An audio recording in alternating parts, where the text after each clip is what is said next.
This is the cream of the crop. What's up, everybody? Welcome into episode number 6. This one is called Someone's Little Girl, and it has a decent amount of story behind it, so bear with me. We open up on Albert arriving back to the laboratory early in that morning. Evelyn is being briefed on her day of work ahead. They bump into each other, and Albert explains a plan to Evelyn to get Angel to talk with a concoction of different drugs. He enters the interrogation room and prepares this drug that he is going to inject him with. Before this happened, he wants reassurance that no one else knows about his daughters at this point. This is all Albert really wants to do. He wants to cover it up and protect his daughters.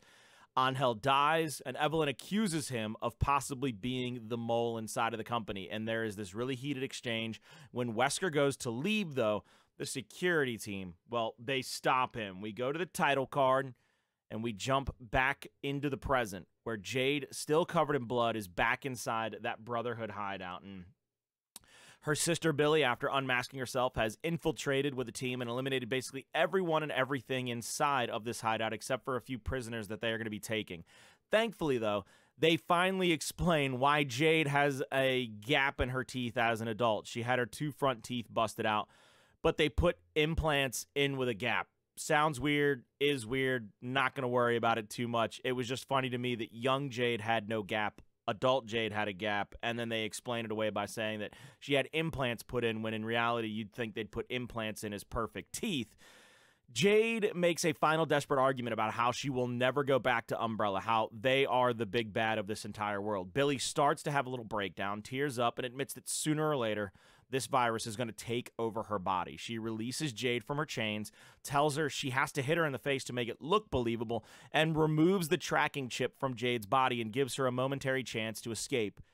Jade can't help herself, though. Before she leaves, she has to stop by and get the research, a la that Queen head from that case, and she has to be able to get it from Billy's personal evidence.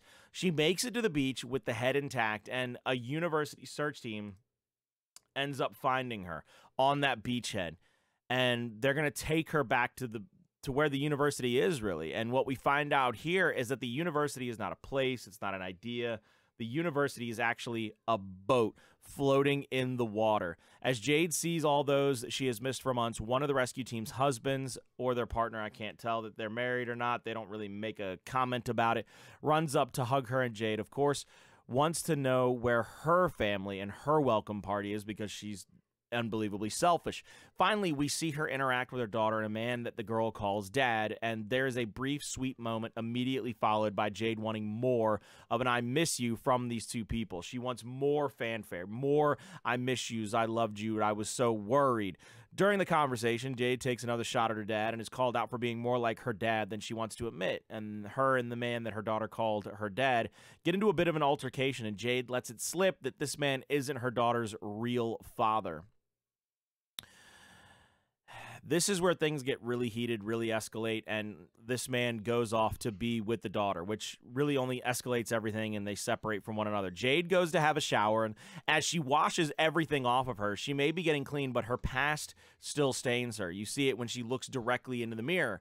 She comes to the cafeteria, though, to see her daughter having dinner with this gentleman, the two of them being together inside and eating a meal, or at least talking about eating a meal is what I should say. She even sees how selfish her mom is. This daughter makes a comment about how mom only really cares about her work. Even after the fight, though, even after the two of them going their separate ways, he begins to take up for Jade, tries to get the young girl to understand that her mom is special. She's really smart, and there's a load of reasons to explain why she is the way she is. After this meal, Jade and Arjun make it up to one another, and they very literally kiss and make up. It's a little romantic scene, so on and so forth. But after that, Jade wakes up.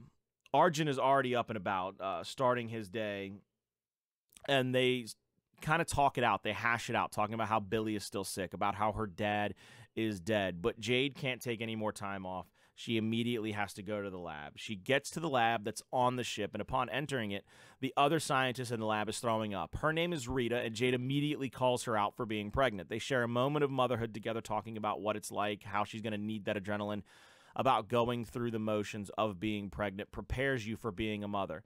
Immediately, though, they want to get to work on the specimen, the head of the queen that Jade brought back. Jade lets her know that something in that specimen can control the other zeros, and it was probably the use of a pheromone from this enlarged gland on the side of the queen's neck. They cut it out, and Jade says not to let her get too lost in her work, as she must go to her daughter's piano recital. They cut off the gland and begin to observe a cell directly from it. They realize that it gives off two very distinct types of cells, and as soon as they are exposed to oxygen, they break down. So what keeps them alive? Saliva. So they try to reconcoct what human saliva is like. They get through 56 trials before Rita tries to call it there and make Jade go to this recital. Well, Jade wants to keep going, but Rita warns of running out of resources. Jade, of course, says she could steal them because her research is more important than everybody else's because, again, she's selfish and she makes it incredibly hard to root for her. She ends up picking up another sample and just spitting on it using her own saliva. Not artificial, but natural saliva. Jade knows that as soon as they get the results that they want, she has to leave. And she sees that the cells are staying alive, that the saliva is keeping them alive, and she protests, but Rita shoos her away. Jade makes it just in time for the recital, though, and this is one of the more cutesy moments in the show. Arjun comes out with Bee, the daughter of Jade, and the two of them start to play the piano together. And I really love the fact that Arjun helps her start playing this musical interlude, but then Bee takes it over completely, showing how exquisite she can play the piano, showing how great she is at this thing she wants to be able to do. She wants to be able to show it off. Jade doesn't stay around the whole time, though.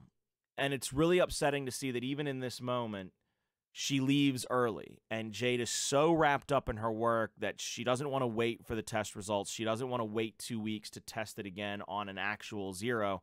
Oh, hell no. Jade goes out fishing for zeros in the middle of the night. She goes out into a little pontoon boat, takes a hook, and basically brings one of these dead zeros up from the ground, or from the water, excuse me, and takes it inside.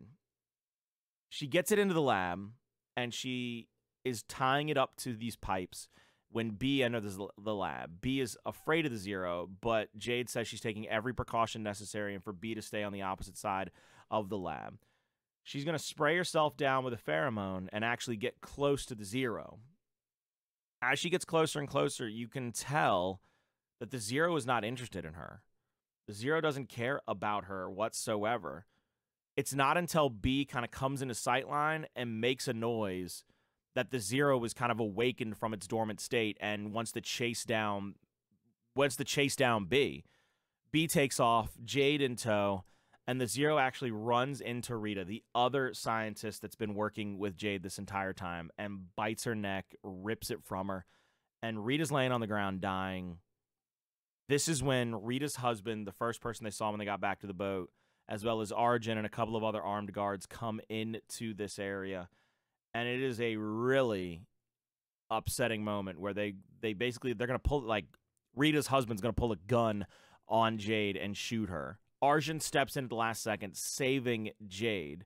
So now Jade has caused the death of her friend Rita and her unborn child. So 2 more murders to add to the tally count because Jade is too selfish and too impatient. Just as this really sorrowful mourning moment happens, though, they hear it overhead. Helicopters. Not just any helicopters, Umbrella helicopters. Somehow Umbrella has found the university.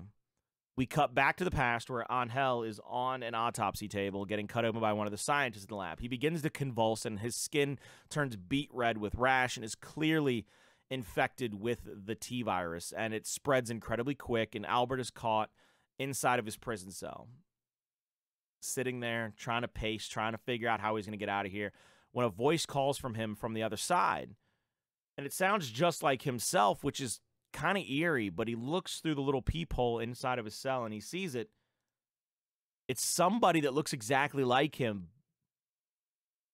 Like a clone, but it has a beard. And that's it for episode 6. We kind of end on a little cliffhanger there.